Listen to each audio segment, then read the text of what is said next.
Hoje é dia do padre, né? Hoje é dia Parabéns. do padre. A Yasmin pediu para falar um pouco sobre isso. Sim. Então, tem tanta coisa nessa semana, tantos rolos acontecendo, mas vamos falar um pouco do dia do padre, né? O dia do padre é uma data colocada no dia de hoje por causa de um santo, que é São João Maria Vianney. São João Maria Vianney é um santo, é um padre que muito simples, viveu na França, nasceu dia 8 de maio de 1786 e morreu dia 4 de agosto de 1859. É uma pessoa simples, com poucas qualidades intelectuais e que queria ser padre, numa época em que a igreja primava pela formação, por causa do embate principalmente com os avanços do iluminismo e todas aquelas coisas. Então ele teve muita dificuldade para isso e insistiu muito na sua formação, terminou de cursar filosofia, teologia, mas com uma limitação muito grande, e acabou indo para uma pequena paróquia na cidade de Ars, na França. Só que um detalhe chamou a atenção, pela dedicação dele, pela atenção que ele tinha com o povo, pela dedicação que ele tinha com a paróquia, com a liturgia, a valorização que ele dava para a celebração da Eucaristia, fez com que ele se tornasse uma referência. Hoje a gente vê por causa da internet, essas coisas, mas ele tinha uma conduta muito interessante, né? E isso fez com que várias pessoas e muitos lugares começassem a correr a Ars. Então, o cura d'Ars, que é o outro nome como é conhecido, né, São João Maria Vianney, ele acaba se tornando o patrono do padre diocesano, o modelo que deve ser seguido, né, no sentido de dedicação à paróquia, de atenção ao povo, de cuidado com a igreja em si, e isso é colocado nesse dia de hoje. Então, por isso que hoje é tido como o Dia do Padre, né, uma data que é celebrada nesse momento e que a gente recorda com carinho, né, e vê, infelizmente, que em muitos casos essa realidade acaba não se tornando presente em muitos lugares, porque a situação hoje do sacerdócio é muito complicada, porque a gente vê muitos colegas que pensam apenas no status, apenas no poder, apenas na visualização do que fazem, e muitas vezes deixam de fazer aquilo que é essencial, deixam de estar no seu lugar próprio, né, e transformam muitas vezes o próprio atendimento paroquial numa espécie de uma atividade comparada muitas e muitas vezes com atividade meramente comercial ou coisa parecida, com hora marcada, com data marcada, e cumpre-se horários para isso, para aquilo, e não sei o que, não sei o que, não sei o que, e aquele serviço que deveria se fazer por amor, por atenção ao povo, à comunidade, acaba ficando de lado.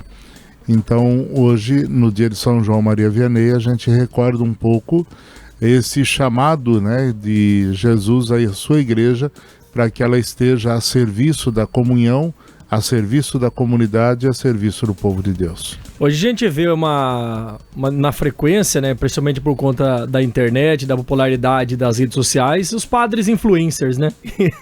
que muitos atraem fiéis, e muitos também, às vezes, acabam dando uma... Como posso dizer?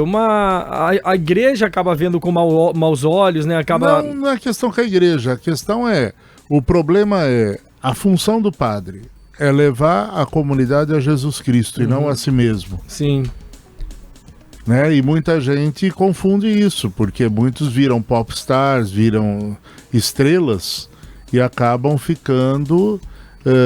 à mercê do próprio serviço que ele deveria exercer. Eu achei muito bonito, ontem foi a Jornada Mundial da Juventude, terminou de acontecer ontem em Roma, e esse ano eles convidaram pessoas do mundo inteiro que tivessem, né, uma mensagem a dar para os jovens. Aqui no Brasil muita gente criou críticas e situação, nossa, mas aqui do Brasil, quem é que foi o cantor, a pessoa chamada para representar a cultura religiosa brasileira? Foi Tiago Brado. Né? No meio de tantos padres popstars que estão surgindo por aí, Sim. todo mundo, nossa, mas esse eu não conheço. Que não é conhecido. Por quê? Thiago, Porque a mensagem que ele tem é realmente uma mensagem muito forte, muito bonita, traz um conteúdo muito interessante e que não se curva a essa questão apenas de likes, apenas de popularidade, apenas de virar uma estrela e querer chamar atenção para ser estrela. Né? Então acho isso muito interessante, é bonito a gente ver essa perspectiva.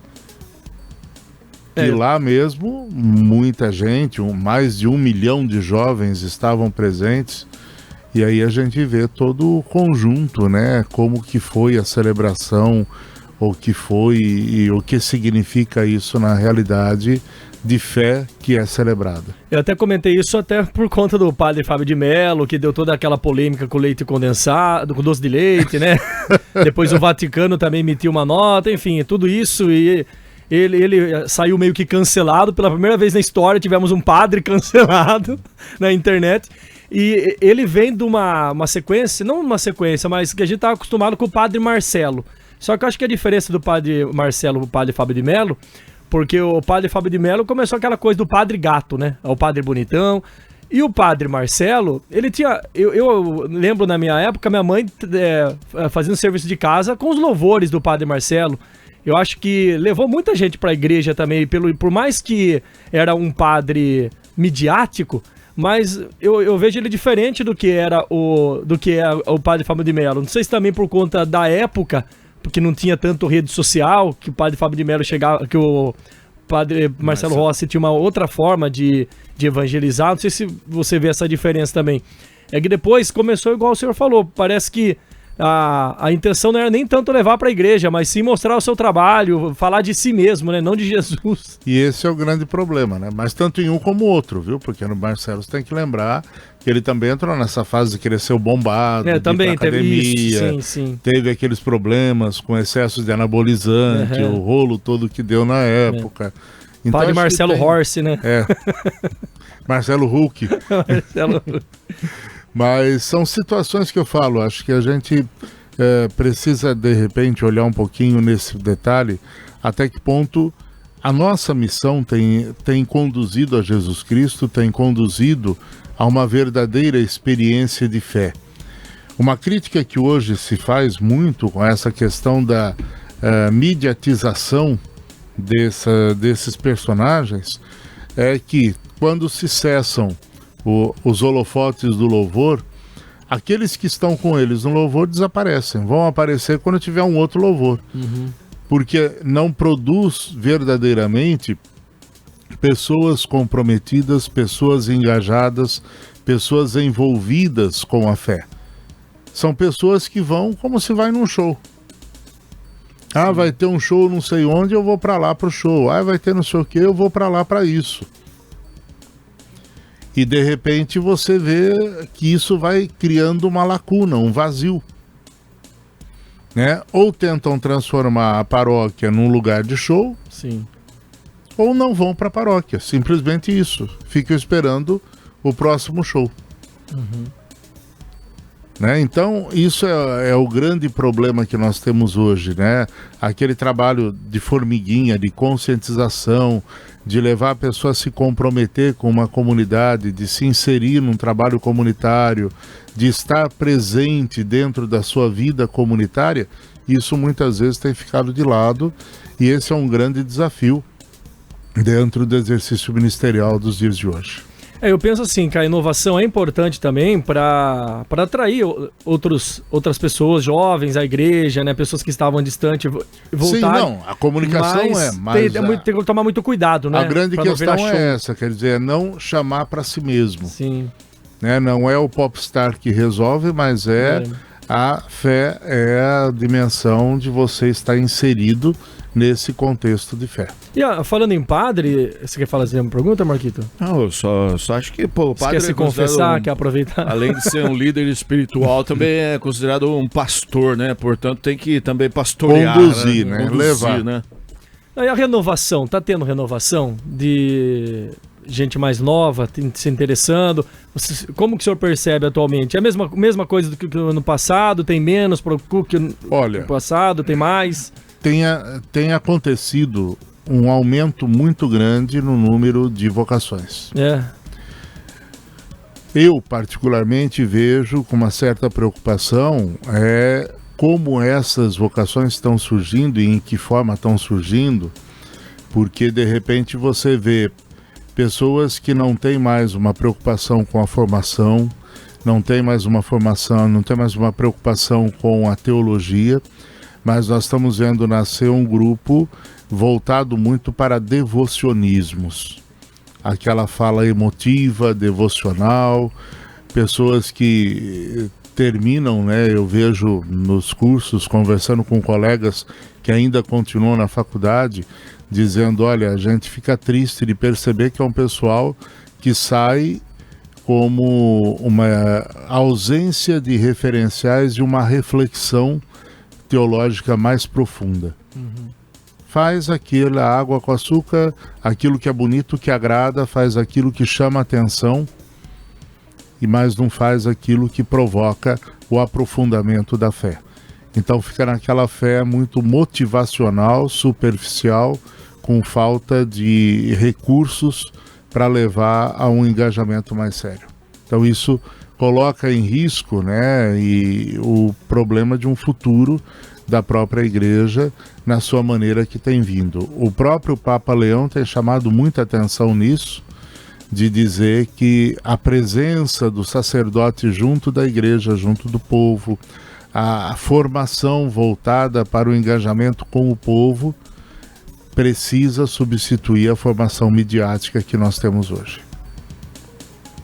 Então, por aí a gente entende que existe uma preocupação de fundo, né, nesse ponto, que não é apenas fazer o povo rezar, mas é levar o povo a ter uma verdadeira experiência de fé.